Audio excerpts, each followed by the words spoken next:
사도신경으로 신앙 고백하겠습니다. 나는 전능하신 아버지 하나님, 천지의 창조주를 믿습니다.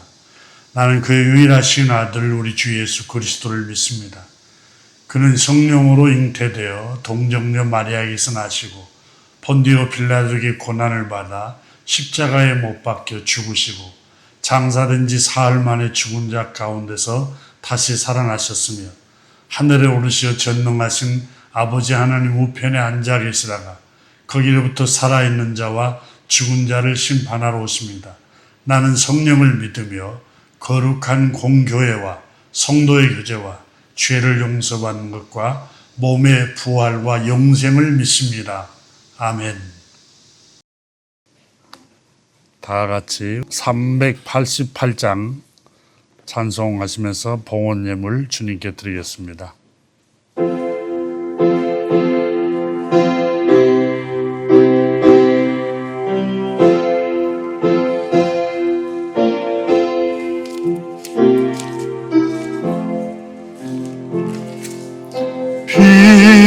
비바람이 칠 때와 물결 높이 때에 사랑만을 우리 주 나를 품어주소서.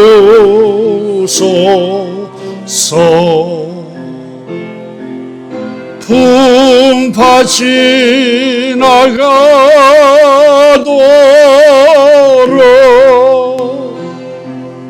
나를 숨겨주시고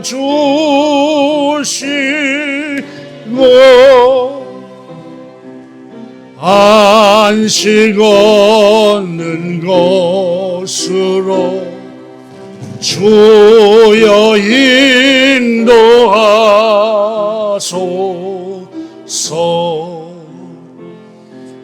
나의 영혼 피할 때 예수밖에 없으니 혼자 있게 마시고 위로하여 주소서. 거두지 없고 도와주신 비오니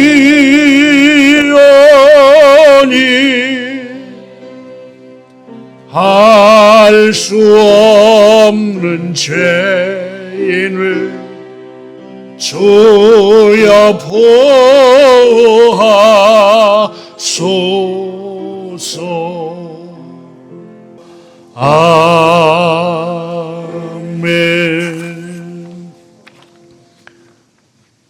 감사기도 봉헌 기도하겠습니다. 하나님 아버지 감사합니다. 오늘 이 아침에 주님 전에 올라와서 저희들 하나님 아버지 우리 아버지 앞에 찬양과 경배와 예배를 주님께 올리오니 주님 우리들이 부족하지만 우리 예배를 주님께서 받으시옵소서. 하나님 아버지 지나간 한 주간 동안도 주님께서 한 사람 한 사람 우리 모두를 지켜주시고 보호해 주심을 감사를 드립니다. 자비하신 주님, 또한 이 전에 올라오면서 주님, 이날은 거룩한 날 주님께 예배하는 날로 구별하여 하나님 세상 일을 중단하고 주님께 예배합니다. 주님 세세 무궁토록 영광을 받으시옵소서. 귀한 물질을 봉헌합니다. 10의 1조를 봉헌합니다. 감사의 물을 봉헌합니다. 성령님 우리가 드리는 이 모든 예물을 주님께서 받으시고 드리는 손길마다 복되게 하여 주시고 하늘 문을 여시고 하늘에 신령한 복을 주시고 물질적인 복도 주시고 범사에 주님 가정에도 복을 주시고 자녀들에게도 복을 주시고 건강도 하나님께서 복에 복을 더하여 주옵소서. 이 전에 올라오지 못한 주의 백성들 어디에서 뭘 하든지 주님 이 날이 거룩한 날로 예배하는 날로 주님 기억하게 하여 주셔서 하나님 앞에 신령과 진정으로 예배하게 하여 주시기를 기도합니다. 하나님 아버지, 하나님을 영화롭게도 하지 않고 예배하지 아니함으로 주님께서 그들의 영혼을 버려두셨다고 하였습니다. 예배할 때 우리의 영혼이 주님 소성케 된다고 말씀하였사오니 예배할 때 성령님께서 우리 모두에게 은혜를 베풀어 주시기를 기도합니다. 하나님 아버지, 오늘도 생명의 말씀 함께 나눌 때 성령님 우리 가운데 함께하여 주시고 은혜 내려주시기를 간절히 축복하며 예수 그리스도 이름으로 축복하며 기도드립니다. 아멘. 주님의 평화가 함께하기를 축복합니다. 사회학 교수로 미국의 본다이스 대학교에서 학생들을 가르치고 있는 심리치료사 모리 슈워츠라는 사람이 쓴 책 가운데 이토록 멋진 인생이라니라는 책이 있습니다. 이 책을 보면서 많이 공감을 제가 하는데 그 중에 일부를 조금 소개합니다. 외로워 본 사람이 없는 사람은 거의 없다. 아메리카 원주민의 지혜에 따르면 모든 인간의 유일한 공통점은 외로움이다. 이렇게 말했습니다. 누구나 살면서 각기 다른 시기에 외로움에 시달린다. 알다시피 외로움은 우리가 우리 자신이 타인과 자연과 연결되어 있지 않는다고 느낄 때 오는 내적인 진통이다. 군중 속에 또 관계 안에 있으면서도 외로울 수 있지만 대부분 물리적으로 혼자일 때 외로움을 느낀다. 외로움은 사람의 손길이나 목소리가 아쉬울 때 느끼는 격한 통증부터 뭔가의 부재를 느낄 때, 또 외로움은 이렇게 혼자라고 생각할 때 굉장히 많이 느낀다는 점입니다. 외로움 때문에 삶이 불행해지는 사람들이 수없이 많습니다. 그래서 이분은 이 책에서 외로움을 달랠 몇 가지 방법을 소개를 했습니다. 첫째로 외로울 때 독서를 하거나 아니면 영화를 시청을 하거나 또 자연이나 또 기술 같은 최첨단 기술에 관한 걸 상상해보라 이렇게 말을 했습니다. 그리고 규칙적으로 운동도 하고 또 옷도 바꿔 입어보고 또 하나님의 말씀, 이분은 이제 그렇게는 기억이 안 되지만 묵상을 주로 하라 이렇게 영적인 세계를 한번 체험해보라 이렇게 말하고 있는데, 둘째로 외로움이 마음을 짓누를 때 관심을 딴 데로 돌리라 이렇게 말합니다. 이게 최선의 방법이라고 말합니다. 상황을 바꾸려고 노력을 해봐도 여전히 외로울 때가 있다는 겁니다. 그럴 때 마음에서 여러 가지 외로움, 슬픔 이런 감정이 일어날 때 관심을 돌리라는 겁니다. 여러 가지 풍경들, 사람 소리, 시장통을 지나가는 다양한 사람들의 소리, 아침에 일어나면 새들의 노래 소리, 또 요즘 같으면 매미 시끄럽게 이렇게 소리내는 소리, 또 때로는 음식을 요리하면서 음식 맛을 느껴보고, 이렇게 여러 가지 관심을 돌리라고 말합니다. 감동적이고 영감 있는 음악을 듣기도 하고, 또 특히 밖에 나가서 산들 바람, 장마철에 떨어지는 빗소리, 멀리 보이는 풍경들, 다양한 색깔들, 사람들의 움직임, 또 발자국 소리,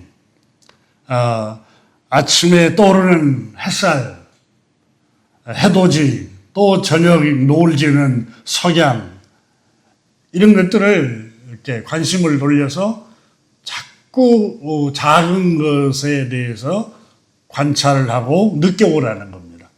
그 외로운 상태에 그대로 머물러 있지 말고, 자기 손가락을 쥐었다 폈다 흔들어 보기도 하고, 그래서 또 밖에 나가서 밖에 냄새도 맡아보기도 하고, 들려오는 여러 가지 바깥 공기 쐬보기도 하고, 이렇게 계속해서 느껴보라고 이분은 말씀을 하고 있습니다. 그래서 중요한 것은 외로움을 떨쳐내려고 하면 반드시 주저앉아 있지 말고 원인을 파악해서 나 스스로 의지를 갖고 이 외로움으로부터 내가 벗어나야 되겠다라는 의지를 가지라는 겁니다. 그래서 이 심리치료사 모리 슈워츠라는 교수는 외로움을 치료하는 최고의 치료약을 그 책에서 이렇게 적었습니다. 첫째는 사랑하는 마음을 가져라. 둘째는 사랑하는 이들과 함께하는 것이 최고의 치료약이다. 사랑하는 사람들, 여러분 사랑하는 가족들과 함께 보내고 가족들과 함께 소통을 나누고 사랑하는 사람들과 음식을 나누고, 세 번째는 여러분이 관심을 갖고 있는 취미생활, 창작활동을 몰두해보라. 이게 치료의 명약이라고 말씀하고 있습니다. 그러니까 이것은 근원적으로 다 치료는 못합니다. 오늘 본문에 25장 21절의 말씀을 중심으로 해서 다시 한번 말씀을 나눌 때 리브가의 외로움에 대해서 함께 살펴볼까 합니다. 이 외로움 가운데 있을 때 리브가의 큰 위안이 찾아옵니다. 첫째는 남편을 통해서, 종국에는 하나님의 응답, 창조주 하나님께서 이 리브가를 위로하는 장면이 오늘 본문에 기록이 되고 있습니다. 리브가는 잘 아시다시피 결혼한 지 20년이 되어서도 임신을 하지 못하게 된 형편입니다. 시아버지 아브라함은 140살에 아들 이삭을 장가를 보내놓고 몹시 손자 손녀를 기다렸을 거 아닙니까? 그런데 이 리브가 며느리가 5년, 10년, 20년 가까이 되어도 임신을 못하고 자식을 낳지를 못할 때에 이 리브가의 마음이 얼마나 위축이 되었을까? 또 수많은 절망적인 생각이 아마 들었을 것입니다. 오늘 본문 말씀에 보면은 리브가가 임신하지 못함으로라고 21절에 이렇게 말씀합니다. 그를 위하여 라고 남편이 아내를 위하여 라는 말씀이 또 기록이 되고 있습니다. 남편 이삭은 절망의 늪에서 외로워하는 아내 리브가를 위하여 리브가의 위로자가 되었다는 말씀입니다.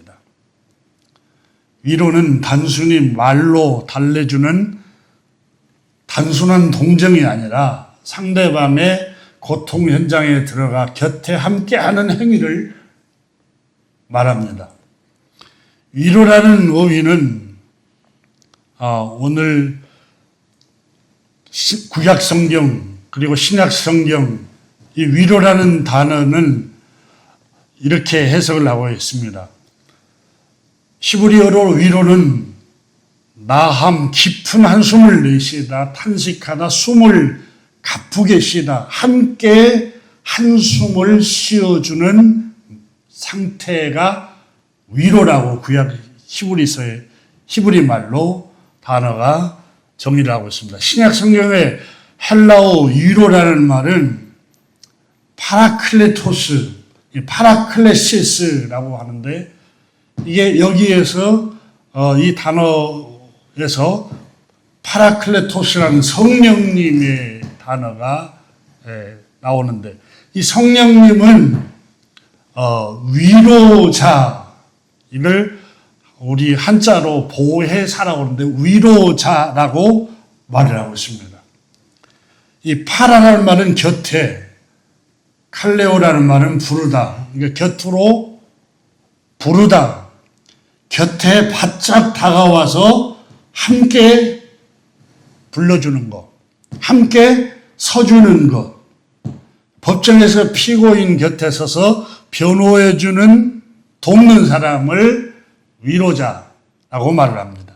오늘 성경에 여러분 본문 말씀의 21절을 보십시오. 이삭이 그의 아내가 임신하지 못함으로 그를 위하여 여호와께 간구하며 임신하지 못한 여자야. 여자의 구실을 못해. 그래서 이삭이 자기 아내를 부족한 부분 때문에 압박을 하거나 멸시하거나 또 마음이 식어버리거나 그렇지 않습니다. 그 아내를 위하여라는 말씀은 아내의 고통에 함께 동참했다라는 의미입니다.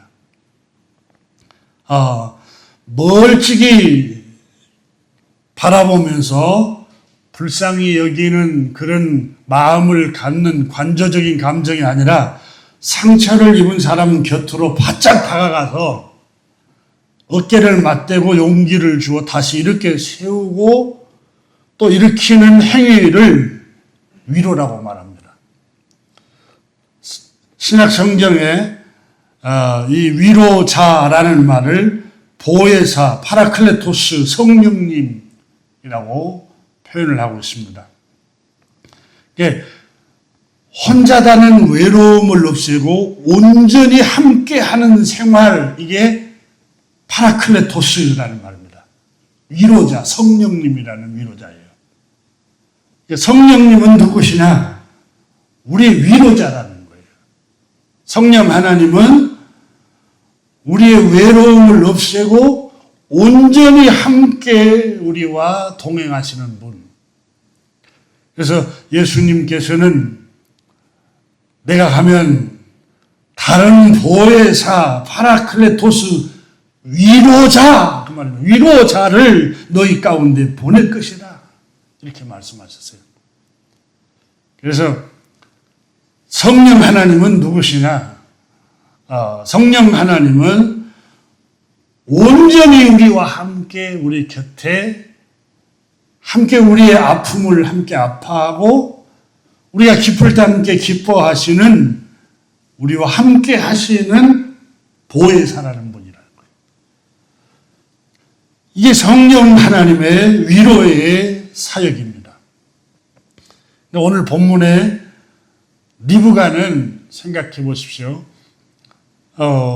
20년 가까이 아이를 낳지 못했을 때 사람들에게 오는 시선, 또 누군가가 가정에서 시아버지 아브라함이 압박을 안 해도 스스로 혼자 위축이 되고, 스스로 혼자 좌절감이 생기고, 스스로 혼자 초라함, 그리고 자기 고립 속에 빠져들고 외로움 속에 아마 빠져들었을 것입니다. 그런데 남편 이삭이 오늘 성경에 파라클레토스 성령님의 위로자의 사역을 그 옆에서 함께 하고 있습니다.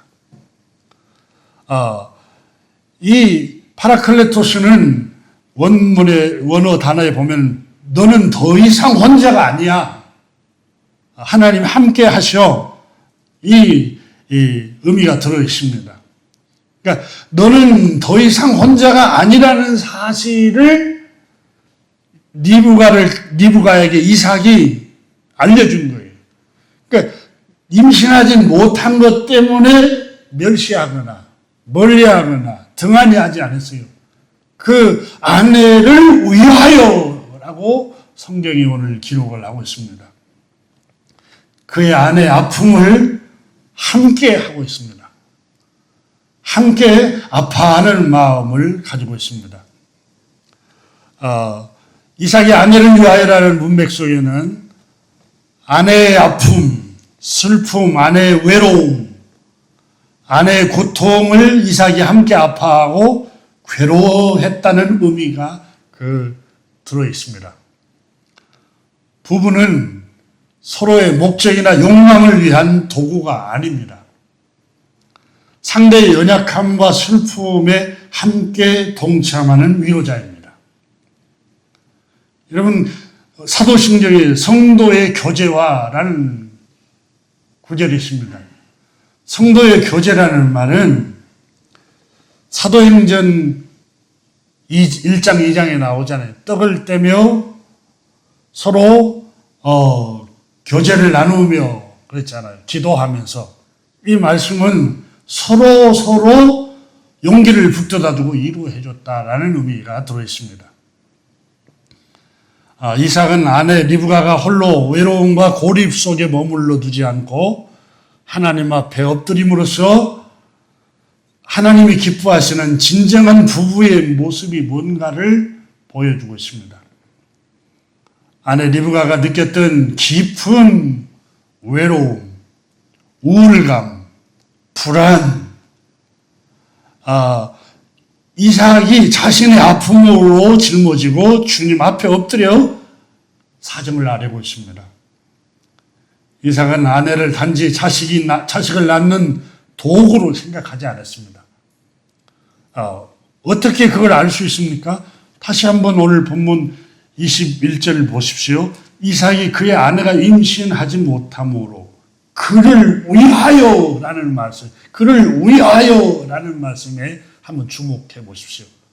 그러니까 임신하지 못한 것 때문에 그 아내를 위하여 이 말씀 안에 함축되어 있는 게 임신하지 못한 것 때문에 아내가 얼마나 슬퍼하고 번민하고 불안해하고 잠 못 이루는 수많은 날들을 보냈는가를 그 구절에서 보여주고 있습니다. 그 고통 때문에 우울해하고 외로워하는 이 리브가의 고통을 위하여, 그 아내를 위하여 남편이 함께 하나님 앞에 그 다음 구절에 여호와 앞에 엎드려서 그를 위하여 여호와께 간구하며, 그 말은 여러분 간구라는 말은 히브리 말로 에타르라는 단어인데 향을 피워서 연기를 빽빽하게 하늘로 올리는 것을 상징하는데, 다시 말하면 마음에 가득한 간절함과 탄식과 같은 그 울부짖음을 하나님 앞에 지속적으로 올리는 기도를 말하고 있습니다. 단순히 우리가 상투적인 기도가 아니라 가슴에 응축되어 있고 탄식하고 가슴에 한 맺히는 그런 아픔을 응축돼서 터트려서 하늘로 올리는 기도를 말합니다. 이게 바로 간구, 에타르라는 단어입니다. 이삭이 자신의 아내를 위하여 이런 기도를 드렸다는 겁니다. 부부라는 게 여러분 무엇입니까? 부부는 나의 육체의 욕망을 해소하는 도구가 아닙니다. 아이를 낳는 도구가 아니에요. 부부는 남편의 아픔, 아내의 아픔, 외로움, 고통, 슬픔, 우울함, 그 함께 같이 곁에 있으면서 함께 아파하고 함께 위로해주고 함께 용기를 북돋아주는 게 진정한 부부라는 것을 오늘 창세기에서 가르쳐주고 있는 겁니다. 자신의 번민, 고통, 외로움에 직면한 사람들은 우울감에 깊이 빠져든다고 합니다. 외딴 섬처럼 멀리 떨어져 있는 격리되어 있는 느낌을 받는다고 합니다. 심리적으로. 작가이자 신학자인 헨리 나우엔이 그의 책에서 이렇게 말했습니다. 이 세상에 살고 있는 사람들은 상처받은 영혼들이다. 이렇게 표현했습니다. 상처가 없는 영혼이 없어요. 대부분 사람들이 생을 살면서 다 상처가 있습니다. 상처. 아픔이 있고 상처가 있습니다. 외로움은 이 상처를 통해서 찾아오게 됩니다. 또 외로움은 우울증과 불안장애를 겪게 한다고 합니다. 또 자아를 비하를 하고 자아 존중감이 저 안에서 자꾸 자기 자아를 학대하고 스스로 생각 속에서 나는 모자란 사람이야. 나는 아무것도 아닌 사람이야. 나는 실패자야. 이렇게 계속해서 이렇게 외로움은 자기 자신을 존중하지 않는 감정을 일으킨다는 거예요. 이게 바로 리브가가 20년간 자식을 낳지 못했을 때 아마 스스로 자학했는지도 모릅니다.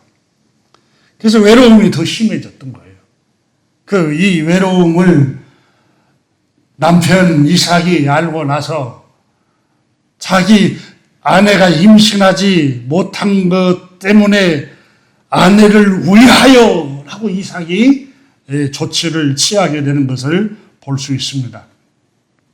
여러분, 외로울 때 누군가가 옆에서 그 외로움을 위로해 주는 사람이 있는 것처럼 큰 축복이 없습니다. 예수님은 주님을 믿는 모든 사람에게는 성령 하나님 위로자를 보내주시겠다고 약속했습니다. 요한복음 14장에 보혜사 성령 위로자를 너희 가운데 보내주시겠다고 말씀했어요.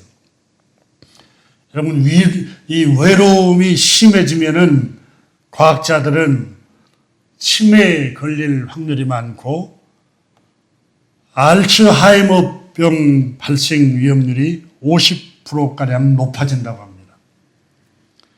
그래서 여러분, 시골에서 자연에서 생활하던 사람들이 나이가 들어서 자식 곁으로 옆으로 와서 아파트 공간 안에서 살면은 자녀들이 다 출근해버리고 혼자 있으면 뇌세포가 급격하게 죽어버린다고 그러잖아요.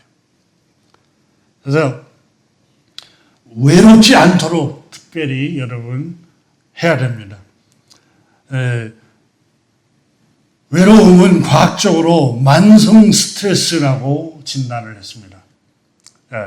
그래서 고혈압을 일으키는 원인도 된답니다.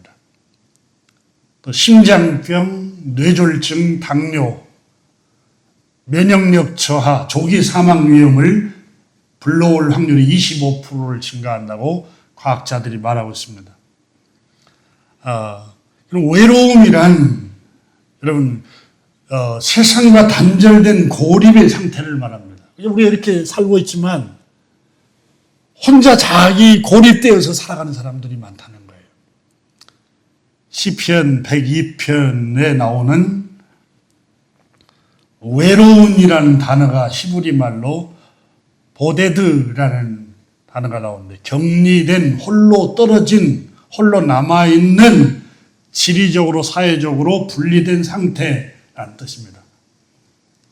무리나 공동체로부터 완전히 떨어져 홀로 남겨진 상태를 외로움이라고 말합니다.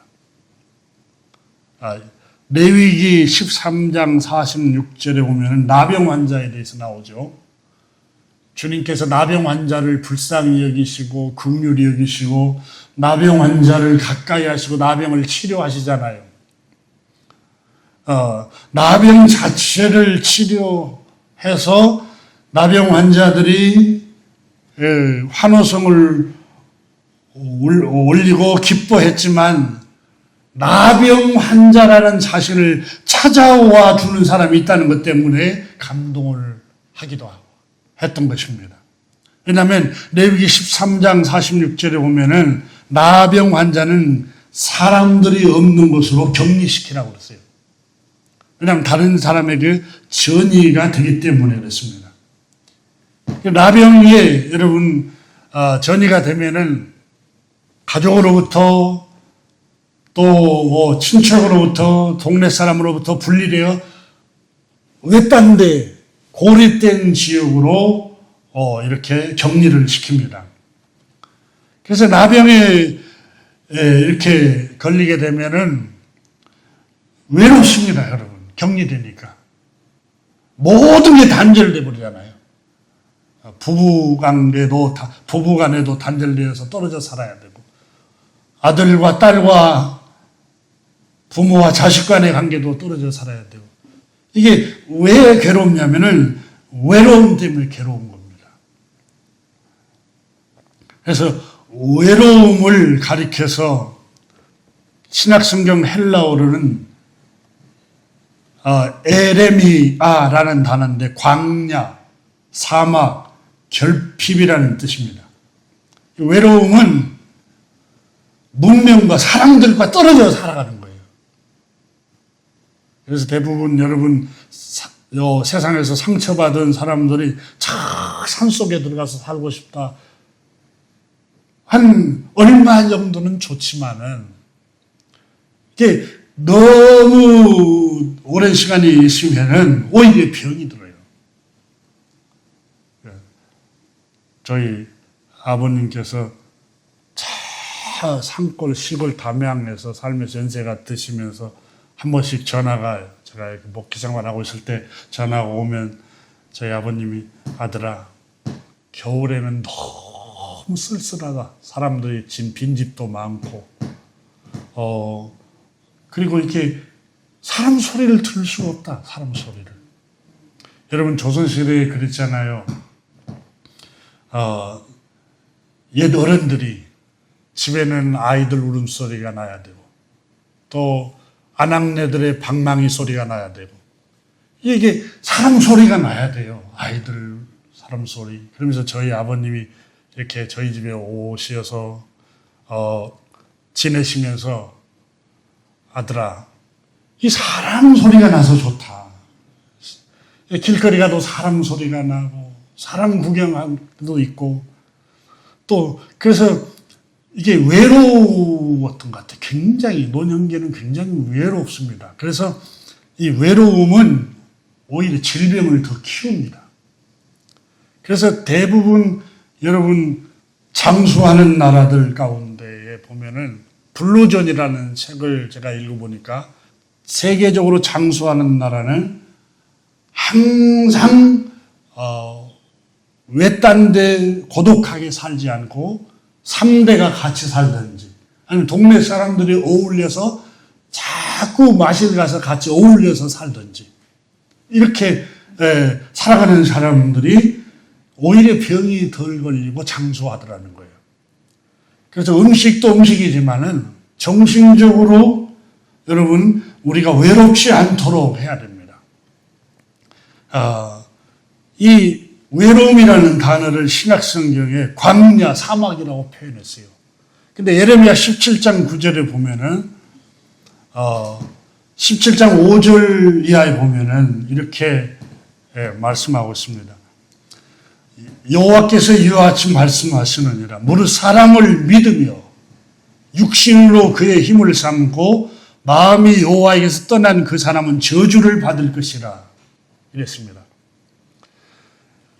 그 사람은 사막의 떨기나무 같아서 좋은 일을 오는 것을 보지 못하고 광야의 간조한 곳 끈끈한 땅, 사람이 살지 않는 땅에서 살리라. 이게 저주를 사람이 살지 않는 땅에서 사는 걸 저주라고 표현했어요.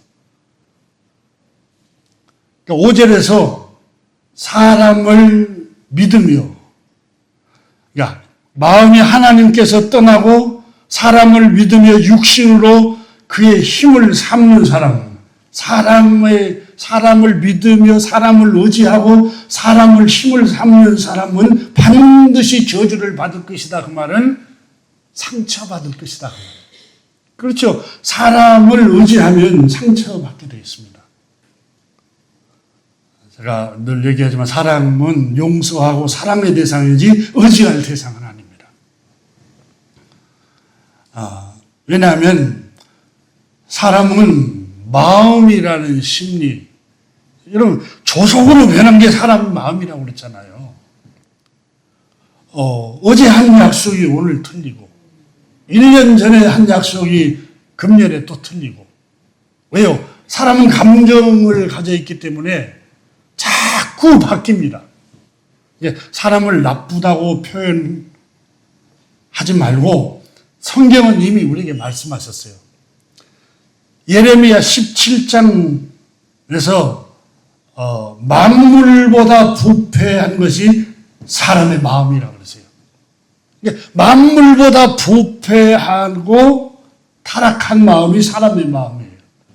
그러니까 이익이 있으면 금방 바뀌어버려요. 손해가 나면 금방 바뀌어버리고, 했던 말도 약속했던 것도 이게 자꾸 바뀌는 게 뭐냐, 만물보다 부패한 게 사람의 마음이랴마는 이것을 누가 알랴, 이렇게 탄식을 해놨어요.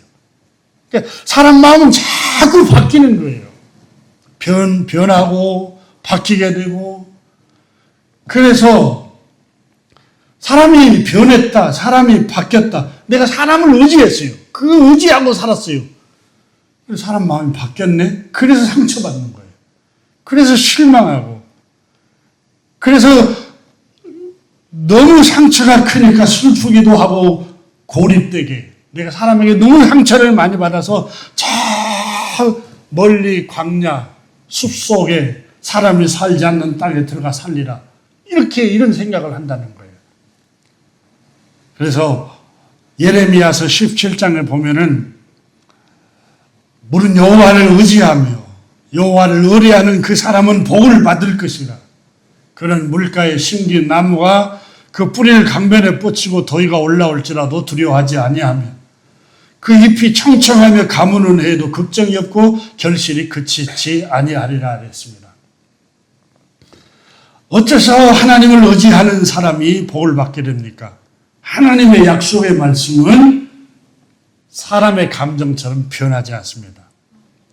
시편 12편 6절을 보시면 제가 이 말씀을 묵상하면서 가슴이 뜨거워지고 은혜를 받았던 것 중에 하나가 여호와의 말씀은 순결하며 그렇습니다. 흙 도가니에 7번 단련한 은 같도다. 하나님의 말씀은 순결하여. 이렇게 표준 세번역 성경이나 영어 성경은 여호와의 말씀은 은처럼 순결하며 그렇게 표현하고 있습니다. 은처럼. 그리고 또 금처럼 금과 같이 단련한 금과 같다라고 하는데 표준 세번역 6절에 이렇게 번역했습니다. 주의 말씀은 흠없는 말씀, 도가니에서 단련한 은이요 7번 걸러낸 금이다. 이렇게 표현했습니다. 여러분, 제가 이 말씀을 되새김질하고 하나님의 말씀이 순결하다. 흙 도가니에 7번 단련한 은 같고 금 같도다. 무슨 의미일까? 곰곰이 생각을 해봤어요. 금과 은을 생각해봤어요. 그 사전을 제가 한번 찾아봤죠.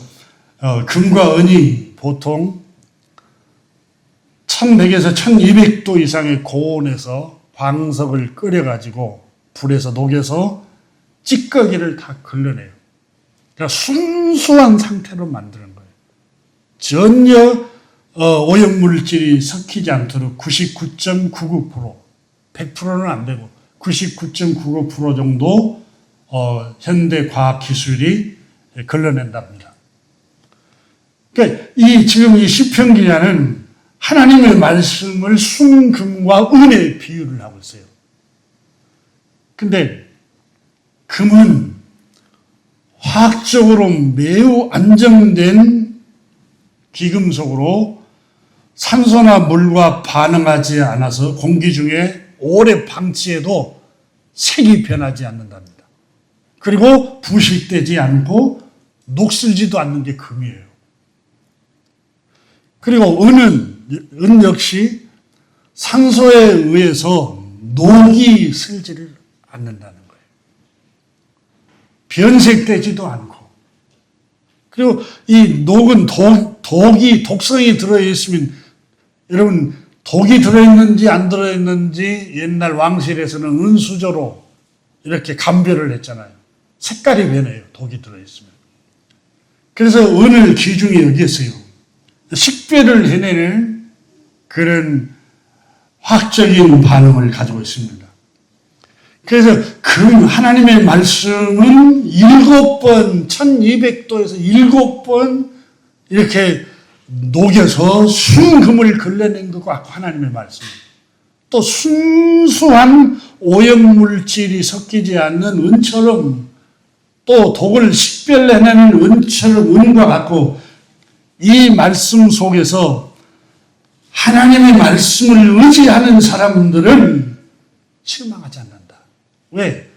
사람의 감정처럼 변하지 않기 때문에. 여호와를 의지하며 여호와를 의뢰하는 사람은 복을 받을 것이라 그랬어요.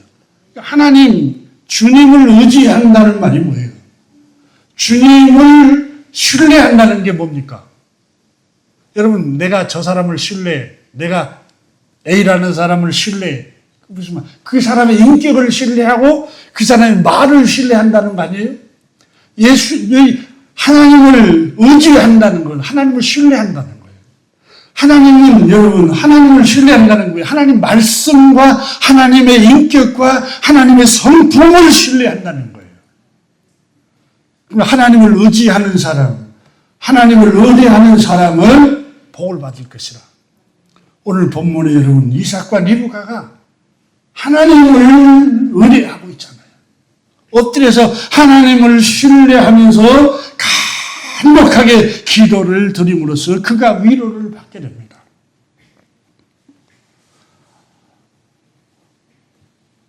오늘 성경은 리브가가 굉장한 절망과 아픔 속에서 20년 가까이 가슴앓이를 하고 잠 못 이루는 밤을 보내고 있는데, 여기에 남편이 아내의 모습을 보고 함께 같이 그 자리에서 아파하고 있는 모습을 보게 됩니다. 이게 가정이에요. 이게 부부고. 아브라함은 자기 아내 사라가 아이를 낳지 못할 때 첩에게 눈을 돌렸어요. 아버지의 모습을 보고 이삭이 거울로 삼았을 거예요, 아마. 하나님께서 그건 아니야. 여러분, 아브라함이 그 모습을 보면서 이삭에게 본을 보여주지 못했지만 이삭은 그건 아니야. 하나님이 맺어주신 가정, 하나님이 맺어주신 부부라는 게 뭐야? 그가 힘들어할 때 함께 곁에 있어주고, 그가 울적할 때 함께 같이 슬퍼해주고, 결혼을 했어요. 젊었을 때만 예쁘다, 가까이 해주고, 아이를 낳다 보니까 조금 더 살이 찔 수도 있어요. 그러면서 세상에 직장에 나가면은 더 아름다운 여인 남자 있지만 내 아내는 왜 이렇게 집에 가정 생활하고 이렇게 하는데 날로 이렇게 아름답지 못하지? 생각해 보세요. 여러분의 낳은 자식을 기르느라, 또 가정을 돌보느라, 수고하느라, 그게 얼마나 큰 희생이 딸랐겠어요. 그러니까 이거를 생각하면서 부부란 게 뭔가를 생각해야 돼요. 내가 울고 있을 때 함께 곁에서 울어준 내 아내와 내 남편. 내가 외로워하고 흐느끼고 잠 못 이루는 밤을 보내고 있을 때 함께 흐느껴줘. 함께 잠 못 이루는 밤을 보내준 남편, 아내. 이게 오늘 성경이 이삭을 통해서 이게 하나님이 기뻐하시는 모습을 보여주고 있는 것입니다. 내 욕구에 충족이 안 되면 언제든지 버리려고 하는 악한 사람들의 모습은 하나님께서 기뻐하시는 가정생활이 아닙니다. 진정한 가정생활은 함께 하는 거예요. 함께. 그 고통에 함께 하는 겁니다. 그래서 오늘 성경에 이삭은 하나님 앞에서 엎드려서 아내를 위하여 하나님 앞에 울며 기도를 드리고 있는 모습을 봅니다. 21절 한 몫을 바치습니다. 이삭이 그의 아내가 임신하지 못함으로 그를 위하여 여호와께 간구하매 여호와께서 그의 간구를 들으셨으므로 그의 아내 리브가가 임신하였더니 아멘. 바로 이게 하나님이 가장 기뻐하는 가정입니다. 임신하지 못함으로 그의 아내가 날씬하지 못해요. 그의 아내가 재능이 좀 부족해요. 그의 아내가 연봉이 조금 부족해요. 그의 아내가 지위가 조금 사회적인 지위가 높지 않아요. 그럴 때 여러분 어떻게 하겠어요? 이삭을 보세요. 하나님을 경외하는 이삭은 그를 위하여 여호와께 간구하며 하나님 앞에 엎드려서 함께 아파하고 함께 괴로워하고 함께 신음해하고 함께 슬퍼해주고 함께 위로하는 게 이게 진정한 하나님의 부부, 기뻐하시는 부부예요. 여러분 이게 진정한 그리스도인의 가정이에요. 다른 집, 이웃집 남편은 이런데, 이웃집 아내는 이런데, 친구 남편은 연봉이었던데, 그 가문은 어떻게 하는데. 그러려면 뭐하려고 가정을 가져요? 그냥 혼자 지내시지. 가정을 하나님이 주신 것은 위로자로 주신 거예요, 위로자로. 창세기에 둘이 한 몸이 될지라 그랬어요. 한 몸이 된다는 말은 여러분 육체적으로 한 몸이 된다는 의미도 있지만 정신적으로 함께 아파하고 함께 기뻐하고 함께 슬퍼하고 함께 잠 못 이루는 밤을 보내고 가사일도 내가 아이들 돌보기 싫으니까 회사 핑계를 대고 회사에 일 있다고 나가버리고 이게 무슨 부부예요. 자, 또 가사일도 자녀를 돌보는 것도 함께 같이 수고를 해야 돼요. 경제적인 것도 함께 수고하면 더 아름답죠. 이게 부부의 모습이에요. 진정한 부부는 함께 하는 거예요. 자, 오늘 본문 말씀에 리브가와 이삭이 외로움이 단번에 치유가 됐습니다. 어떻게 치유가 됐죠? 사람이 치유를 못합니다. 하느님께서 임신하지 못함으로 여호와께 간구하며 여호와께서 간구를 들으셨으므로 그의 아내가 임신하였더라. 그 여호와께서 그의 아내의 슬픔을 단번에 치유하시게 하신 겁니다.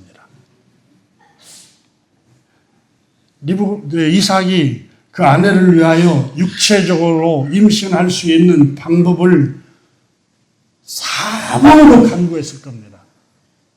오늘날 우리나라로 말하면 한약을 먹여먹을 수도 있고 명의를 찾아가서 원인을 따져보고 진맥을 짚어보기도 하고 좋은 약은 다 먹여보기도 하고 여러 가지 방법을 동원했을 거예요 아마. 그래도 안 되니까 이삭이 하나님, 인간의 힘으로는 불가능합니다. 주님이 도와주셔야 됩니다. 주님이 은혜를 부어주셔야 됩니다. 조용히 주님 앞에 엎드렸습니다. 여러분, 외로운 사람들이 대부분 주님께 엎드립니다. 디모데전서 5장 5절에 외로운 자는 하나님께 소망을 두어 주야로 항상 간구와 기도를 하거니와 그랬어요. 외로운 사람들이 늘 주님 보좌 앞에 나가는 거예요. 성경을 보십시오. 이삭의 아들 야곱이 외로울 때, 여러분 광야에서 외로울 때 형이 자기를 죽이려고 할 때, 광야의 베델에서 외로울 때 짐승이 울부짖는 소리에 두려움과 불안 속에서 외로울 때 하나님 앞에 엎드려서 얼마나 간절히 부르짖습니까? 그러다가 하늘문을 여시고 천사를 만나잖아요. 성경에 외로운 사람들이 주님을 찾습니다. 사무엘상 1장을 봐도 여러분 분임나라는 사람은 자식을 여러 명 낳잖아요. 그 외로울 틈이 없어요. 그런데 자식이 하나도 없고 늘 멸시를 당하는 외로운 한나가 하나님 앞에 엎드려서 술 취한 여자처럼 다 주님께 울부짖잖아요. 성경에 여러분 인물들을 보십시오.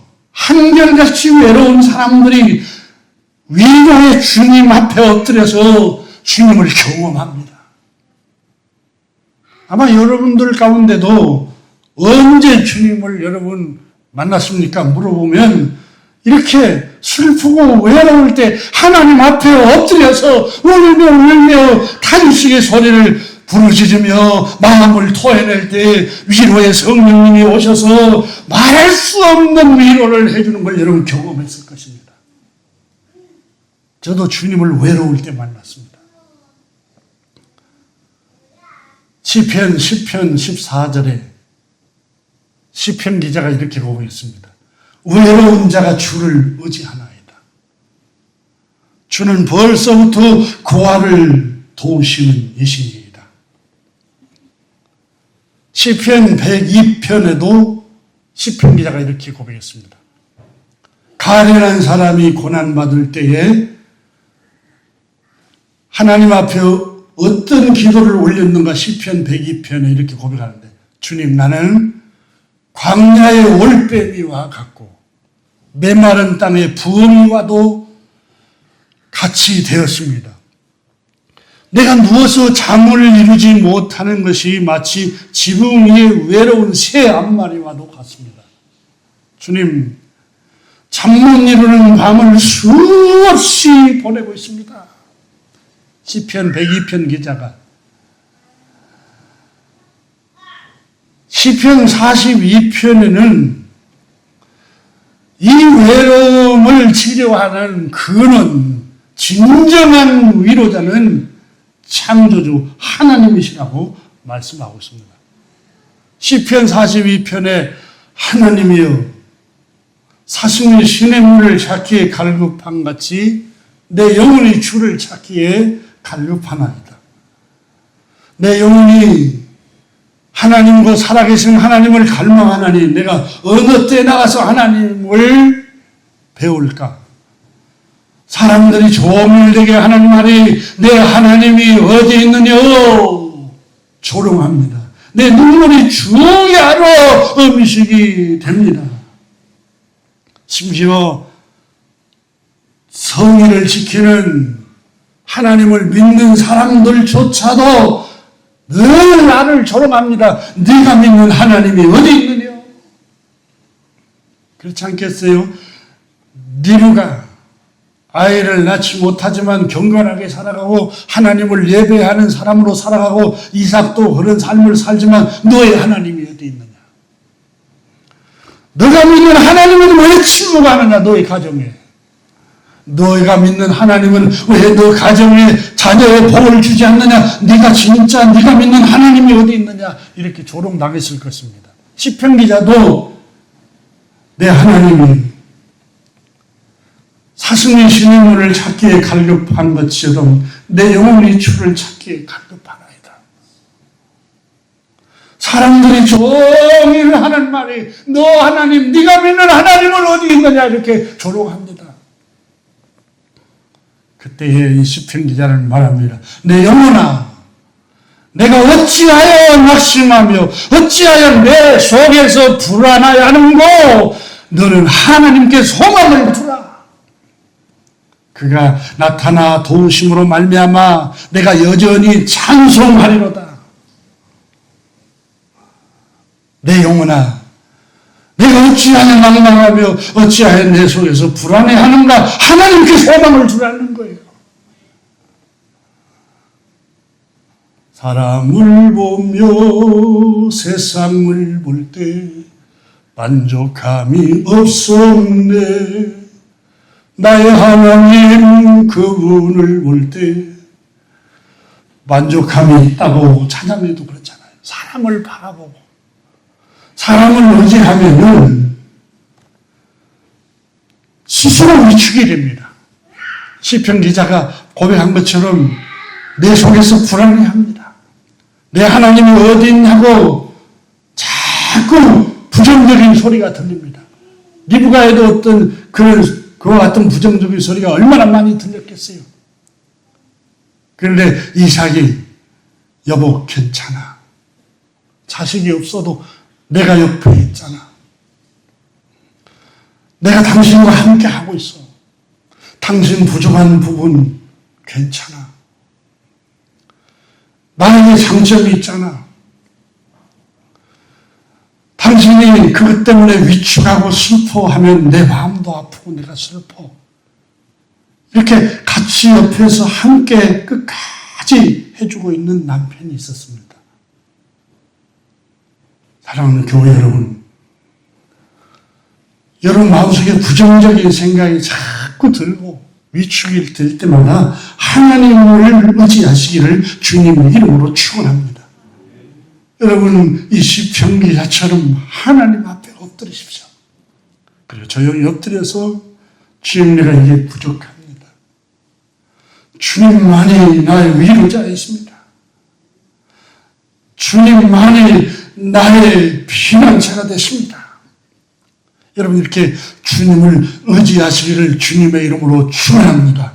여러분 오늘 본문에 이삭이 자신의 아내 리브가가 울적해하고 번민하고 불안해하고 외로움을 홀로 견디게 하지 않았습니다. 함께 아파했습니다. 함께 고통을 나눴습니다. 하나님 앞에 엎드려서 기도에 충만한 향연을 하나님 앞에 리브가를 위해서 올려드렸습니다. 여러분은 조금 부족하면 스스로 외로움 속에 빠져듭니다.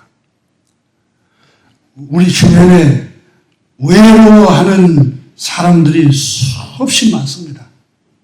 특별히 여러분 가족 중에 외로워하지 않도록 여러분이 파라클레토스 성령님의 보내신 위로자가 되시기를 주님의 이름으로 축복합니다. 특별히 외로움을 치유하기 위해서 주님께서 이 세상의 죄로부터 구원하기 위해 오셨고 외로움을 치유하기 위해서 오셨고 항상 주님이 우리가 하신 말씀이 무슨 말씀입니까? 두려워 말라. 내가 너와 함께 합니다. 놀라지 말라. 나는 내 하나님이 되리라. 여러분 예수님이 말씀이 육신이 되어 이 세상에 오셔서 마태복음 2장 1장 2장에서 뭐라고 기록합니까? 임마누엘 하나님이 너와 함께 계시오. 너 혼자가 아니야. 이 말씀입니다. 예수님이 세상을 떠나시면서 주님의 제자들에게 마음에 근심하지 말라. 하나님을 믿으니 또 나를 믿고 내 아버지 집에 거할 곳이 많도다 하면서 내가 보혜사 성령님을 너희 가운데 보낼 터이니 너희는 혼자가 아니라 이렇게 말했습니다. 주님께서는 여러분 혼자 두지 않고 여러분 남편을 보내주셨어요. 여러분 아내를 보내주셨어요. 여러분 아들, 딸들을 보내주셨어요. 여러분의 부모님, 아버지, 어머니를 곁에 보내주셨어요. 교회를 보내주시고 하나님의 말씀을 여러분 곁에 두게 하셨어요. 그러므로 혼자라고 생각하지 마세요. 기도하겠습니다. 하나님 아버지 감사합니다. 오늘 이 아침에 위로의 주님을 또 위로자로 주님께서 보내주신 가족들을 하나님 생각하면서 하나님 아버지 위축당하거나 우울해하거나 외로워하지 않도록 성령님 우리에게 영혼이 소생되게 하여 주옵소서. 마음과 생각을 발상을 전환시켜서 주님 외로움을 물리치는 환경으로 하나님을 의지하며 또 나에게 보내주신 소중한 가족들, 형제 자매들, 주변의 친구들을 기억하게 하여 주옵소서. 하나님 아버지, 우리는 혼자가 아닙니다. 하나님이 함께 계시고 성령님이 함께 계시고 또 가족이 있습니다. 부모, 형제, 자매, 또 친구, 교회, 하나님 국가가 있습니다. 성령님 감사드립니다. 늘 사랑하는 사람들과 소통하게 하시고 사랑하는 사람들과 대화를 나누고 사랑하는 사람들과 일상을 나누게 하여 주옵소서. 외로워하며 혼자 고독 속에 갇혀 있지 않고 하나님 아버지 늘 활동적으로 살아가도록 은혜 베풀어 주옵소서. 예수 그리스도의 이름으로 축복하며 기도드립니다. 아멘. 찬송하고 축도하고 예배를 하겠습니다.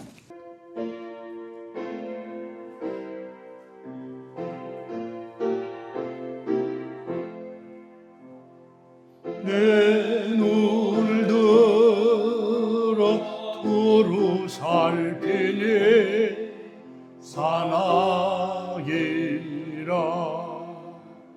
날 돕는 그원 어디서 오나 그 어디서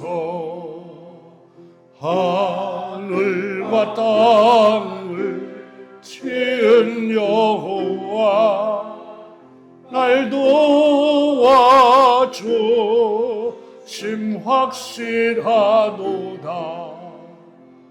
주께서 나의 가는 곳마다 지키시며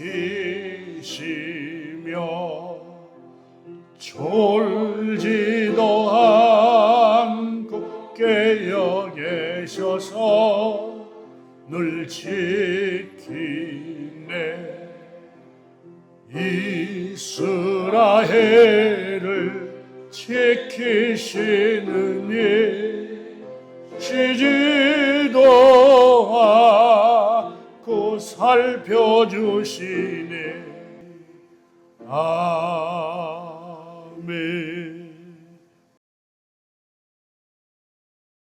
지금 우리 구주 예수 그리스도의 은혜와 하나님 우리 아버지의 영원하신 사랑하심과 성령님의 감화 감동하심과 내주하심과 동행하심, 오늘 예배하는 모든 주님의 자녀들 심령 위에, 가정 위에, 생업 위에, 자녀들 위에, 한반도와 지구촌과 주님의 교회 위에 이제로부터 영원토록 함께 계시기를 축원하옵나이다. 아멘.